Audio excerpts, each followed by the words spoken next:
中国政府突然宣布要延迟退休年龄了。这个消息一出，可把中国老百姓吓得不轻，纷纷在网上发帖抱怨。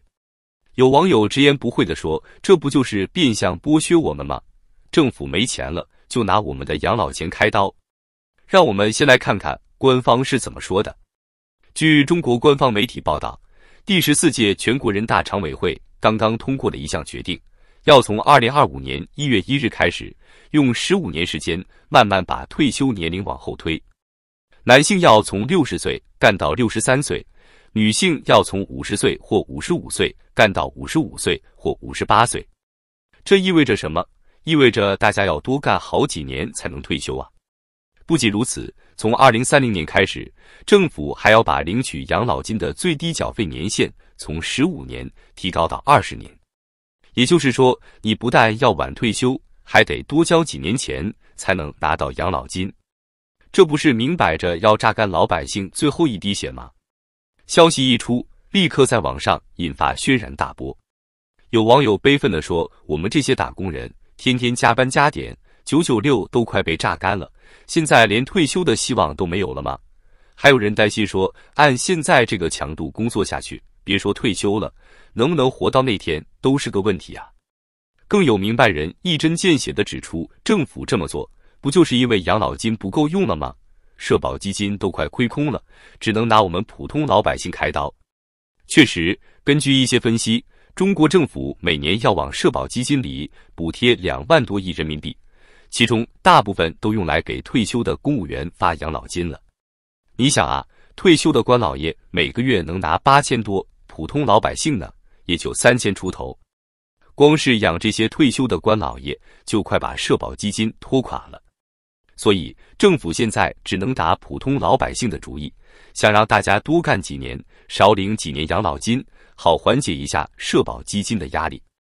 但是你想，如果政府肯降低一下那些退休官老爷的待遇，不就什么问题都解决了吗？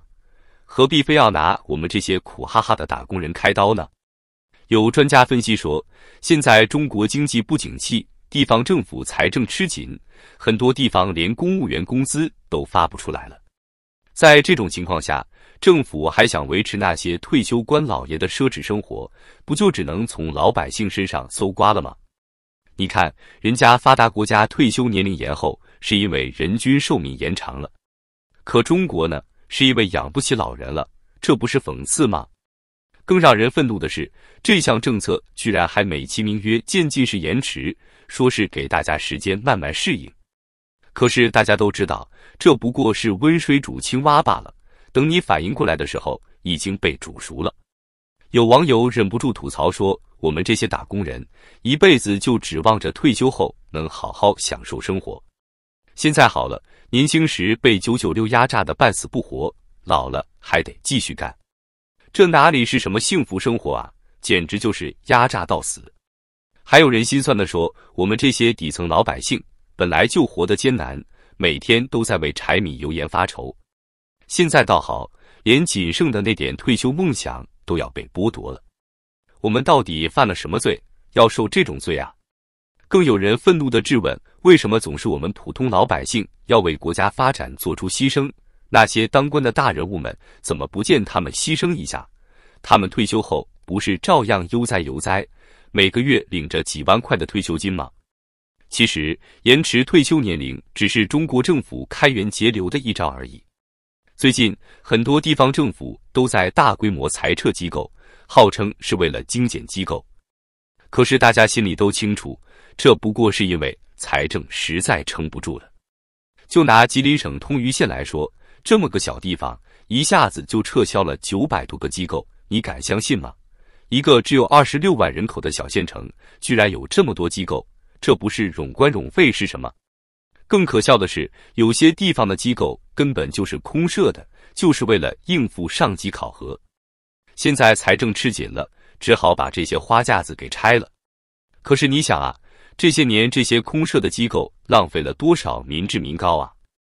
有网友忍不住吐槽说，这些机构撤是撤了，可那些原来在里面混日子的人呢？不会是换个地方继续混吧？确实，这才是问题的关键。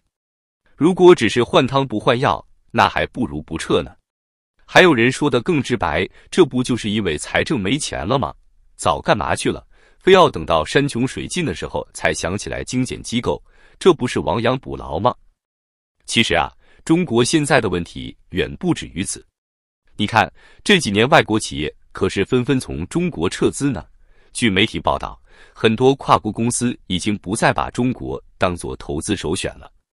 为什么？还不是因为中国经济增长放缓，利润越来越薄了吗？有数据显示，去年外国对中国的投资比前一年少了8%。你想想，这是多大的数字啊！更可怕的是，现在连人口比中国少得多的印尼都比中国吸引更多外国投资了。这是什么概念？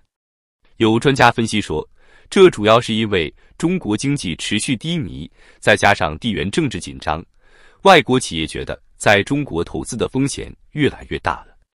你看，连苹果公司都把一部分生产线搬到印度和越南去了，这还了得？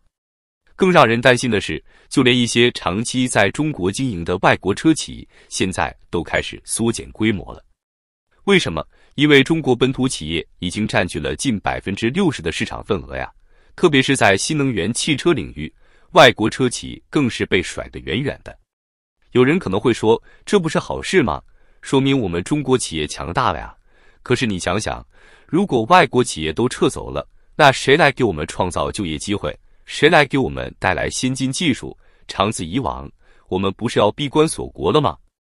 更让人无奈的是，虽然外资在撤离，可我们普通老百姓的日子却没见得好过。物价一天天涨，工资却原地踏步。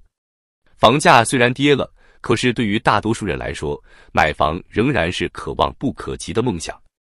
有网友忍不住感叹，以前总说要造福子孙后代，现在倒好，我们这一代人不但要养活老人，还要为下一代操心。我们到底什么时候才能过上好日子啊？确实，现在的中国老百姓真是前有狼后有虎。年轻的时候996，老了还得继续干。退休金不知道够不够用，养老院住不起，医疗费用还在不断上涨。这样的晚年生活，谁敢期待啊？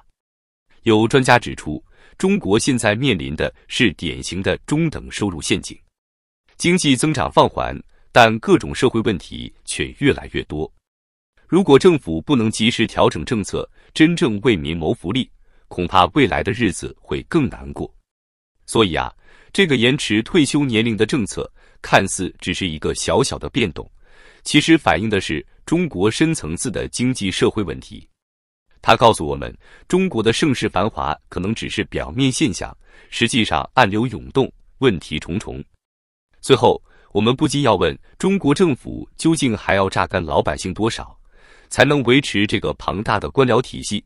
我们普通人的中国梦到底何时才能实现？这些问题，恐怕每个中国人都应该好好思考了。为什么一个人不愿意退休，就要拉上所有人呢？